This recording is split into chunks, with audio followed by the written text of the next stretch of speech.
SSC से जुड़ी हुई सारी न्यूज़ और फ्री ऑनलाइन कोचिंग के लिए सब्सक्राइब करें और बेल आइकन दबाना ना भूलें सारे नोटिफिकेशन आप तक पहुंचने के लिए। तो hi friends, welcome to SSC mindset. एक बार फिर आप लोगों का स्वागत है एसएससी माइंडसेट में। और जैसा कि मैंने आपको पता है कि मैंने 2-3 दिन से वीडियो नहीं डाली थी, उसका रीज़न भी मैंने आप लोगों को बताया था कि मैं क्यों नहीं वीडियो डाल पा रहा। उसके बाद मैंने एक वीडियो डाली कि यार देखो कुछ प्रॉब्लम चल रही है और मैं वीडियो नहीं डाल पा रहा। तो उसके बाद भी ज़्यादा लोगों ने हेल्प नहीं की। मुश्किल से 900 रुपये कुछ मुझे मिले हैं, जबकि 400 व्यूज़ थे। पर चलिए कोई प्रॉब्लम नहीं है। देखिए जिन्होंने हेल्प की उनका मैं बहुत बहुत थैंकफुल हूँ, बहुत आभारी हूँ मैं उनको। स्पेशली मैंने खुद थैंक्स बोला है, ठीक है, सेपरेटली किसी भी चीज़ के लिए। तो कोई प्रॉब्लम की बात नहीं है। और देखिए जिन्होंने नहीं दिया है तो उसकी भी मुझे कोई प्रॉब्लम नहीं है। देखिए अगर हो सकता है उनकी कुछ प्रॉब्लम्स हो ना, उस वजह से दे पाए हों, तो ऐसी कोई प्रॉब्लम नहीं है कि हाँ उन्होंने मन नहीं था या कुछ नहीं था। अगर आपने नहीं दिया तो कोई प्रॉब्लम नहीं है। पर अगर आप अभी दे सकते हैं तो प्लीज़ दे दीजिए। मैं डिस्क्रिप्शन में या फिर इस वीडियो के नीचे आपको वो जो मेरा पेटीएम नंबर है वो दिख जाएगा, जिससे क्या है आप इस चैनल के थोड़ी सी ग्रो में कुछ हेल्प कर पाएंगे। ठीक है, मैं नहीं कह रहा कि आप पूरा दीजिए, थोड़ा सा। देखिए कई लोगों ने 20 रुपये भी दिए, 30 रुपये भी दिए हैं, जैसा जैसा जिसका मन था। किसी ने 200 भी दिए मेरे को, 1-2 लोगों ने। तो सबका अपना मन था। देखिए अभी ये वीडियो मैं मोबाइल से बना रहा हूँ, क्योंकि मेरे पास अभी उतना नहीं हो पाया बजट कि मैं माइक ले पाऊँ, ठीक है, और मैं दोबारा से कंटिन्यू कर पाऊँ। ये मैं मोबाइल से वीडियो बना रहा हूँ, जैसा कि आपको दिख रहा होगा कि ये मोबाइल से चल रही है ये वीडियो।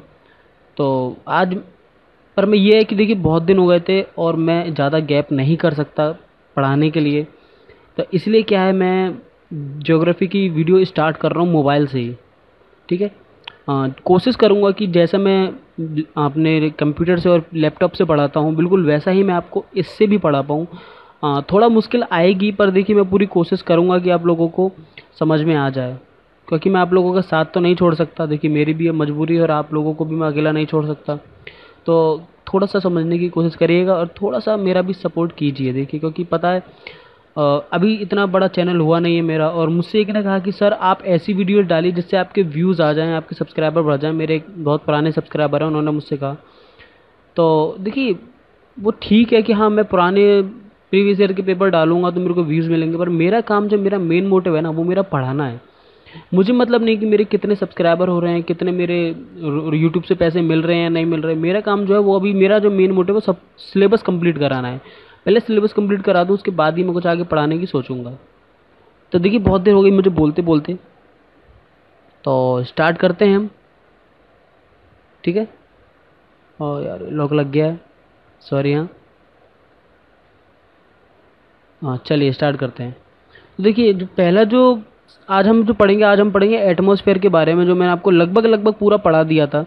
पर कुछ चीज़ें ऐसी इसमें रह गई थी जो मैं आपको पढ़ाना छूट गई थी, ठीक है। कुछ चीज़ें मैंने आपको नहीं पढ़ाई थी, मैं वो आपको पढ़ा दे रहा हूँ। आपको मैंने परसेंटेज बता दिया था, सबसे ज़्यादा 78% होता है आपका नाइट्रोजन का, 21% ऑक्सीजन का, ठीक है। ये मैंने आपको बता दिया था।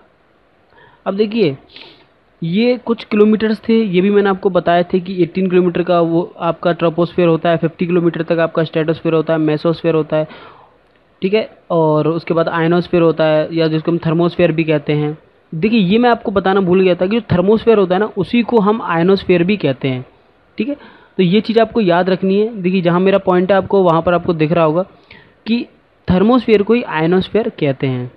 और देखिए एक चीज़ और ये आपको याद रखनी है कि जो ऑक्सीजन लेवल है वो हमारा सिर्फ 120 किलोमीटर की ऊंचाई तक ही अवेलेबल होता है हमारे समुद्र के सतह से, ठीक है। समुद्र की सतह से सिर्फ 120 किलोमीटर ऊपर तक ही हमारा ऑक्सीजन मिलेगा, ठीक है। और देखिए ये मैं आपको बता चुका हूँ कि अगर हम ट्रोपोस्फियर से ऊपर की तरफ जाते हैं तो हमारा टेम्परेचर डिक्रीज़ होगा, ठीक है। नीचे आते हैं तो टेम्परेचर हमारा इंक्रीज़ होगा। अब कन्वेंशनल करंट्स, देखिए ये करंट्स मैंने आपको बताए थे कि बहुत इंपॉर्टेंट होते हैं करंट्स, क्योंकि हर एग्ज़ाम में पूछे जाते हैं। कोई ना कोई करंट आपसे पूछा जाता है। करंट का मतलब क्या है? करंट का मतलब देखिए वो है जो आपकी जो हवाएं चलती हैं और जो आपकी धाराएं चलती हैं हवाई की, उसे आप करंट्स बोल सकते हैं। अब कन्वेंशनल करंट्स की मैं बात करूँ तो पहला जो पॉइंट है वो क्या लिखा है कि upliftment of warm air from surface is called the conventional current, ठीक है।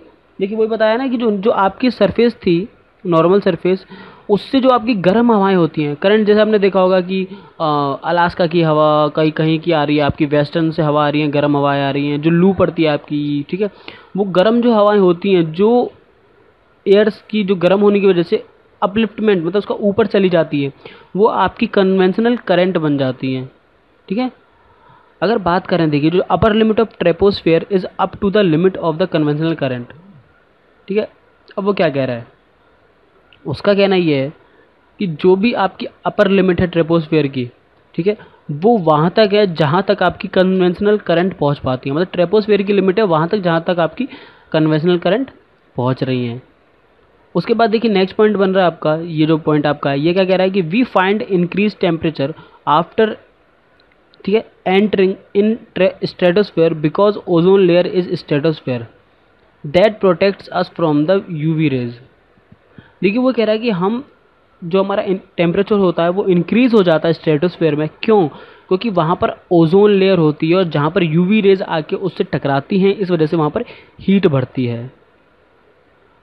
अब देखिए अगर हम ब्रेक करें, ठीक है, वहाँ पर अगर हम बात करें लेयर्स की, तो वहाँ पर जो O3 होती है ना, वो O2 और O में ब्रेक हो जाती है, ठीक है। ये आपको याद रखना है, जिस वजह से हमारा ओजोन लेयर वो टूट रही होती है।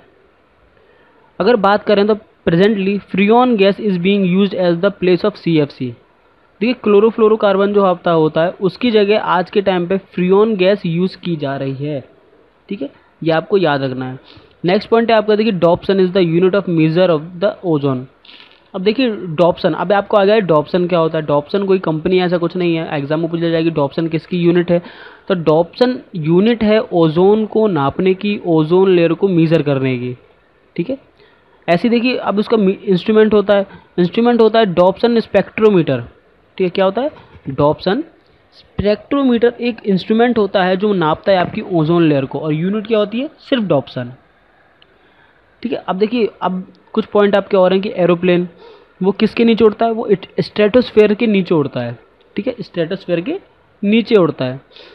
और अब आपका देखिए मीटियोर्स, जो आपके उल्कापिंड आते हैं, मीटियोर्स आते हैं, ठीक है, उनको कौन बचाता है, उनसे हमें कौन बचाता है, मीसोस्फेयर। मीसोस्फेयर में जब वो आते हैं वहाँ पर एक तो गर्मी होती है, गर्मी के साथ साथ कुछ आपके घर्षण होता है वहाँ पे, जिस वजह से क्या होता है मीटियोर्स तबाह हो जाते हैं, ठीक है, ये आपको याद रखना है। देखिए मीटियोर्स क्या है, these are the rock particles also called the shooting star. इनको शूटिंग स्टार कहते हैं। जैसे आपका टूटता हुआ तारा होता है, ओरिजिनली वो टूटता हुआ तारा नहीं होता, वो ये मीटियोर्स ही होते हैं जो हमारे एटमॉस्फेयर से निकल के जाते हैं। When meteor falls on the surface called meteorite, ठीक है। देखिए अगर कोई सरफेस पे कोई मीटियोर गिर जाता है हमारा, तो उसे मीटियोराइट कहते हैं। मीटियोराइट क्या कहते हैं, मीटियोराइट कहते हैं। Ionosphere helps to make a long distance communication. देखिए अब आपने देखा होगा जितने भी आपके ये सैटेलाइट्स वगैरह होते हैं और जितने भी आपके सिग्नल्स वगैरह होते हैं वो कहाँ से होके जाते हैं, वो आइनोस्फेयर या फिर थर्मोस्फेयर में होते हैं आपके, ठीक है, लॉन्ग डिस्टेंस कम्युनिकेशन। एक्सोस्फेयर की बात करूँ तो देखिए एक्सोस्फेयर में क्या होता है, डिफरेंट टाइप की गैसेस होती हैं, ठीक है, लेयर्स होती हैं कई तरह की डिफरेंट गैसेस की, ओके। अब देखिए अब आता है यूजेस। अब यूजेस की बात करूँ तो देखिए दो तरह की वेव्स होती हैं आपकी, अब वो आपका खत्म हो गया। अब आती है वेव्स, जो आपकी रेडियो वेव्स और इंफ्रारेड वेव्स, ठीक है। इनका क्या क्या यूजेस हैं, देखिए रेडियो वेव की बात करूँ तो ये आपकी मोबाइल टावर पे काम आती हैं, ठीक है, जो आपके मोबाइल कम्युनिकेशन होता है, रेडियो टावर पे काम होती है, क्योंकि रेडियो में वो वाईफाई में साथ वाईफाई जो आपका होता है आप नॉर्मल यूज़ करते हैं उसमें भी रेडियो वेव्स ही चलती हैं। ब्लूटूथ आप यूज़ करते हैं अपने मोबाइल का, उसमें भी आपका वही यूज़ होता है, ठीक है। कार रिमोट जो होते हैं, मतलब ऐसे टीवी रिमोट, कार रिमोट, आपका बाइक का रिमोट, जितने भी आपके ये सब होते हैं इनमें रेडियो वेव्स ही यूज़ होती हैं। उसके बाद अब बात करें हम टीवी रिमोट में, तो टीवी रिमोट में आपका आ जाता है इंफ्रारेड वेव्स। क्या होता है, इंफ्रारेड वेव्स। उसके साथ आपका DTH। हाँ देखिए टीवी रिमोट में रेडियो वेव्स नहीं, इंफ्रारेड वेव्स होता है, ठीक है, ये सॉरी मेरी मिस्टेक हो गई। टीवी रिमोट में इंफ्रारेड वेव्स होती हैं, कार रिमोट में रेडियो वेव्स होती हैं, ठीक है, ये आपको याद रखना है। उसके बाद आपका आता है देखिए जियो स्टेशनरी सैटेलाइट। देखिए अगर जियो स्टेशनरी सैटेलाइट की मैं बात करूँ तो वो क्या होते हैं, ठीक है, पहले हम डेफिनेशन पढ़ेंगे, फिर उसके बाद मैं आपको डिटेल में समझाता हूँ कि वो क्या होते हैं। The satellite which is revolving around the earth in 24 hour. ठीक है, अब देखिए जो 24 घंटे कुछ सारे सैटेलाइट आपके घूम रहे होते हैं धरती के चारों ओर, उन्हें हम जियो स्टेशनरी सैटेलाइट कहते हैं। अब देखिए इसका नाम आप समझूं तो जियो स्टेशनरी, स्टेशनरी का मतलब होता है एक जगह, मतलब फिक्स, वो अपनी एक ऑर्बिट पे फिक्स हैं। ठीक है, ज्योग्राफिकली, मतलब ज्योग्राफिकली वो एक आपकी ऑर्बिट पे, एक स्टेशन पे फिक्स हैं और वहीं वो घूम रहा है। ठीक है, और सैटेलाइट इसलिए बोला गया क्योंकि वो एक उपग्रह है, जैसे हमारा चांद या चंद्रमा है। ठीक है, अब वो एक जगह पे एक फिक्स ऑर्बिट पे वो घूम रहा है, 24 घंटे लगातार घूमता रहता है, इसलिए हम उसे जियो स्टेशनरी सैटेलाइट कह रहे हैं। The orbit of this satellite is 36,000 kilometre above the sea level. अब देखिए जो इसकी परिक्रमा मार्ग होता है, जो इसका रोटेशन ऑर्बिट है, वो 36,000 किलोमीटर अबव होता है हमारे सी लेवल से, 36,000 किलोमीटर ऊंचाई पर होता है। ठीक है, तो बहुत ऊंचा होता है।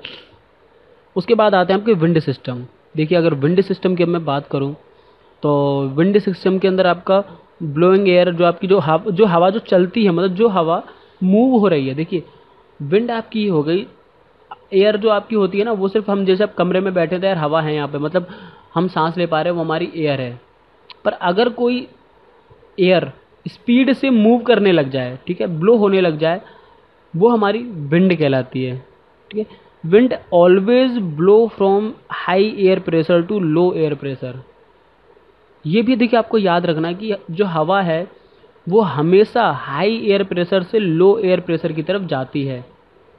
जैसे मैं आपको एक एग्जांपल दूं, आपने फूंक मारी जोर से, ठीक है, और गुब्बारे में हवा भर दी, और जैसे ही आपने गुब्बारे को बंद कर दिया मान लीजिए, और जैसे ही आप गुब्बारे को छोड़ेंगे तो उसमें से जो हवा है, जो विंड है, वो क्या करेगी, वो स्पीड के साथ आपका उसमें से बाहर निकलेगी। क्यों? क्योंकि उस गुब्बारे के अंदर हाई एयर प्रेशर है और लो एयर प्रेशर कहाँ है, बाहर रूम में, तो इस वजह से वो तुरंत बाहर निकलेगी। और बाई चांस मान लीजिए अगर गुब्बारे के अंदर लो एयर प्रेशर होता तो वो हवा कभी बाहर ही नहीं निकलती। पर फिनोमेना और हमारा फिजिक्स ये कहती है कि हाई एयर प्रेशर बलून के अंदर है। ठीक है, तो हम उसे नहीं बदल सकते, वो इसीलिए बाहर निकलती है। तो हमेशा देखिए कोई भी एक दो जगह हैं, मान लीजिए मैं आपको एग्जांपल दे रहा हूँ कि अफ्रीका है, अफ्रीका में हमेशा एक हाई एयर प्रेशर बनता है, एग्जांपल के तौर पे मान लीजिए। और थोड़ा सा ऊपर चले जाएंगे आपका, तो आपका जो यूके टाइप है वहाँ पर लो एयर प्रेशर है, तो जो आपकी हवाएं होंगी ना वो अफ्रीका से वहाँ की तरफ जाएंगी, यूके की तरफ। पर ऐसा होता नहीं है क्योंकि वहाँ पर बीच में आपका एक स्टेट पड़ जाता है, सी लेवल आ जाता है, जिस वजह से वहाँ पर हवाएं रुक जाती हैं और वहाँ से वो यूके तक नहीं पहुँच पाती। ठीक है, अब उसके बात करें, देखिए high temperature places generally have low air pressure. देखिए अब यहाँ पर क्या बता दिया इसने कि हाई टेम्परेचर होता है जहाँ पर, वहाँ पर हमेशा लो एयर प्रेशर होता है। तो मतलब मैंने आपको एग्जांपल बताया था, ठीक है, तो उस एग्जांपल को एकदम रिवर्स कर लीजिए। ठीक है, एग्जांपल बताया था, इसका मतलब ये नहीं कि जो एग्जांपल मैंने बोला वो सही है। देखिए एग्जांपल होता है, हम कुछ भी ले सकते हैं। अब आप यहाँ से खुद तुलना लगा सकते हैं कि कहाँ पर लो एयर प्रेशर होता है और कहाँ पर हाई एयर प्रेशर होता है। ठीक है, क्या बोल रहा है कि जहाँ पर टेम्परेचर ज़्यादा होगा वहाँ लो एयर प्रेशर। अब यूके में प्रेशर ज़्यादा होगा या फिर अफ्रीका में, ये आप सोच के मुझे बताइए। ठीक है, और अगर आपको समझ में आ गया है तो देखिए अफ्रीका में टेम्परेचर हमेशा ज़्यादा होता है तो प्रेशर लो होगा, यूके में ठंड ज़्यादा होती है तो प्रेशर हाई होगा। ठीक है, ये आपको याद रखना है। जहाँ जहाँ मतलब जितने भी आपके रेगिस्तान वाले इलाके हैं वहाँ पर आपका लो एयर प्रेशर बनता है, तो सारी हवाएं क्या होती हैं, वो हाई एयर प्रेशर से लो एयर प्रेशर की तरफ जाती हैं। ठीक है, तो आप समझ गए होंगे। उसके बाद आता है आपका कोरियोलिस फोर्स और फेरिस लॉ। ठीक है, अब देखिए कोरियोलिस लॉ और फेरिस लॉ आपका क्या होते हैं, हम ये भी पढ़ते हैं, ये इंपॉर्टेंट है हमारे एग्जाम के लिए। देखिए डायरेक्ट पूछा नहीं जाता ये पूरा, पर कहीं थोड़ा सा इसके बारे में एग्जाम में आ जाता है, इतना इंपॉर्टेंट नहीं है। इंपॉर्टेंट ही स्पेशली खुद के लिए नहीं है, पर इसको क्या हम दूसरी चीज़ों से जोड़ के इंपॉर्टेंट बना देते हैं। ठीक है, क्योंकि अर्थ का रोटेशन हमारी जो विंड से होती है उसमें बहुत इफेक्ट करता है। ठीक है, तो वो बाकी सब चीज़ों को जोड़ के, विंड को जोड़ के, इक्वेटर को जोड़ के कोई एक सवाल हमारा फेरिस लॉ और कोरियोलिस फोर्स से भी पूछ लेता है। तो ये क्या होता है, this force is because of the earth rotation. ठीक है, it is maximum over the poles and minimum near equator. अब देखिए ये तो सीधा सीधा आपको वही बता रहा है जो आपको मैंने ऊपर यहाँ बताया था। ये जो लाइन थी आपकी, ये वाली लाइन, ठीक है, ये सबसे मेन हो गई। क्यों? ये क्या कह रहा है कि जहाँ पर टेम्परेचर हाई होगा वहाँ लो एयर प्रेशर होगा। अब देखिए ये क्या बता रहा है कि जो मैक्सिमम जो होता है आपका फेरिस लॉ या फिर कोरेलस फोर्स आपका, वो पोल्स पर सबसे ज़्यादा होता है, ठीक है, और मिनिमम होता है नियर इक्वेटर। अब मिनिमम नियर इक्वेटर क्यों होता है? क्योंकि इक्वेटर पे सबसे ज़्यादा गर्मी होती है, इसलिए वहाँ पर हमेशा लो एयर प्रेशर बनेगा, ठीक है। तो देखिए जितने भी जो आपके वो होंगे डेजर्ट्स, वो हमेशा कहाँ बनते हैं? तो देखिए, सॉरी फॉर डिस्टरबेंस, एक कॉल आ गई थी। तो जैसा कि आपको पता है मैंने कि इक्वेटर पे सबसे ज़्यादा लो एयर प्रेशर होता है। क्यों? इसलिए क्योंकि वहाँ पर क्या होता है, सारे डेजर्ट वहीं हैं, ठीक है। सन सबसे ऊपर होता है इक्वेटर के, ठीक है, 2 बार आता है साल में। वहाँ पर आपको पता है, मैंने आपको ऊपर बताया था पिछली वीडियो में। और वहाँ पर क्या होता है, सारे डेजर्ट जितने भी आपके ऑस्ट्रेलिया के डेजर्ट हैं, ठीक है, आपका सहारा है, जितने भी हैं वो सारे आपके ज़्यादातर डेजर्ट इक्वेटर पे होते हैं, और इस वजह से वहाँ गर्मी ज़्यादा होती है, वहाँ पर लो एयर प्रेशर बनता है, ठीक है। ऐसे ही देखिए आपका जो सबसे ज़्यादा हाई एयर प्रेशर होता है वो पोल्स पे क्यों होता है? क्योंकि वहाँ सबसे कम गर्मी होती है और सबसे ज़्यादा ठंडी होती है, ठीक है। देखिए अब इसमें नीचे क्या लिखा है कि right world in the northern hemisphere, left world in the southern hemisphere. देखिए ये वही क्या बता रहा है कि अब आपका जो एयर प्रेशर होता है वो कैसे वर्क करता है।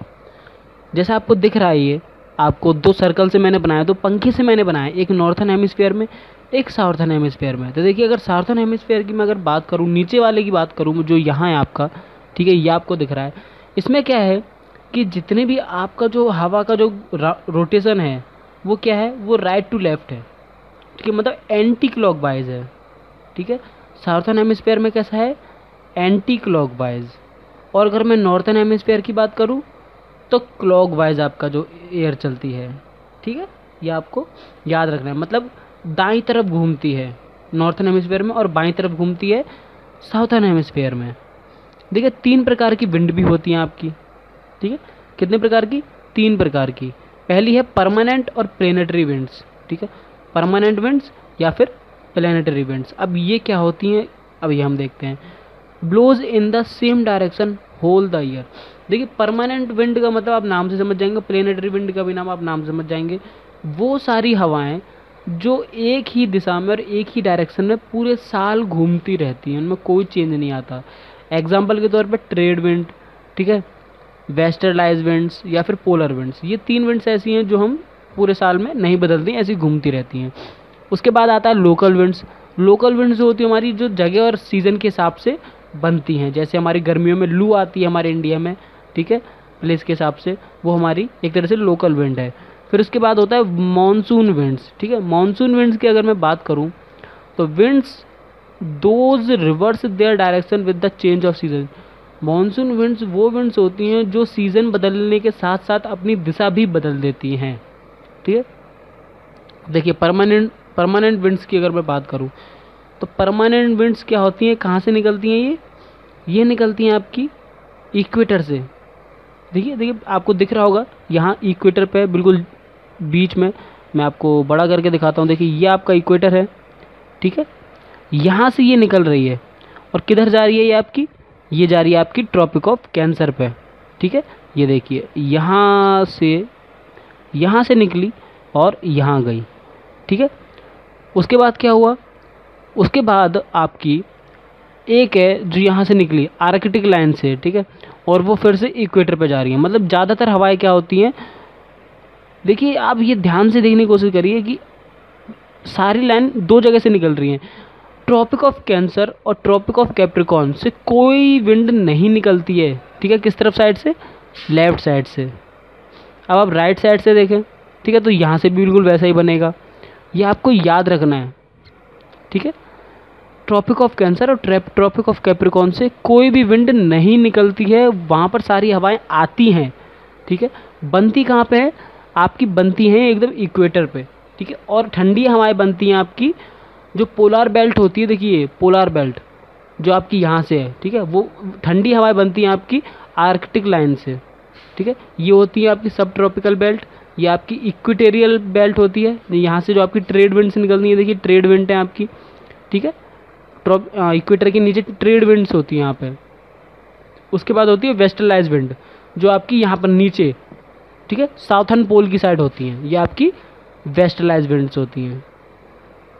ओके, और सबसे नीचे होती हैं पोलर विंड्स, ठीक है, और ऊपर से भी पोलर विंड्स और नीचे से भी पोलर विंड्स। तो आप इसको ध्यान से देखिए और समझने की कोशिश करिए कि हवा कहाँ से निकल रही है और कहाँ से जा रही है, जिससे आप अच्छे से समझ जाएंगे। ठीक है, अब देखिए अब यहाँ पर क्या होता है। ठीक है, अब यहीं तक देखिए विंड्स का पूरा सिस्टम था ये। ठीक है, अब विंड्स का इतना ही ठीक है, मैं आज मैं बता दिया मैंने आपको, इससे ज़्यादा नहीं बताऊंगा क्योंकि लगभग मैंने 5-6 पेज पूरे कवर कर दिए हैं और ज़्यादा ही कर दिए हैं। तो यहीं तक हम रखते हैं। इसके बाद नेक्स्ट वीडियो में मैं ऐसे विंड्स का पार्ट 2 कराऊंगा, ठीक है, जिसमें मैं आपकी जो जितनी तरह प्रकार की विंड है उन सबको कवर कराने की कोशिश करूँगा। ठीक है, विंड का ये पार्ट 1 था क्योंकि विंड बहुत इंपॉर्टेंट है हमारे एग्ज़ाम पॉइंट ऑफ व्यू से। ठीक है, तो आई होप कि आपको ये वीडियो पसंद आई होगी और समझ में आया होगा। अगर समझ में आया तो यार प्लीज़ इस वीडियो को लाइक कीजिए, ठीक है, कमेंट कीजिए और सब्सक्राइब करना ना भूलें। और इसके नोट्स देखिए मैं आपको प्रोवाइड करा चुका हूँ पहले ही, तो आप एक बार वीडियो को देखिए और फिर उन नोट्स से पढ़ने की कोशिश भी कीजिए। ठीक है, देखिए जिनको नोट्स नहीं मिल पा रहे हैं, जो मुझे ईमेल आईडी लिख के भेज रहे हैं, वो प्लीज़ कमेंट में जाइए। मैंने कई लोगों को क्या है उसका एक डाउनलोड लिंक दिया है, आप उसको कॉपी करिए और वहाँ से डाउनलोड कर लीजिए। ओके, तो चलिए फिर मिलते हैं नेक्स्ट वीडियो में। और प्लीज़ देखिए अगर मैं आपकी हेल्प कर रहा हूँ तो थोड़ी हेल्प आप मेरी भी करिए। ठीक है, बस इतना ही कहना चाहता हूँ। पर प्लीज़ वो लोग मत करिएगा जिनके पास कमी है, ठीक है, जो बहुत ही मतलब रेडियो एरिया से आते हैं, जिनकी कंडीशन थोड़ी ठीक नहीं है, प्लीज़ उनसे मैं यही कहूँगा कि आप सिर्फ पढ़ाई पे ध्यान दीजिए, बाकी चीज़ें पे ध्यान मत दीजिए। तो फिर मिलते हैं नेक्स्ट वीडियो में, तब तक के लिए bye, thanks for watching and Vande Mataram.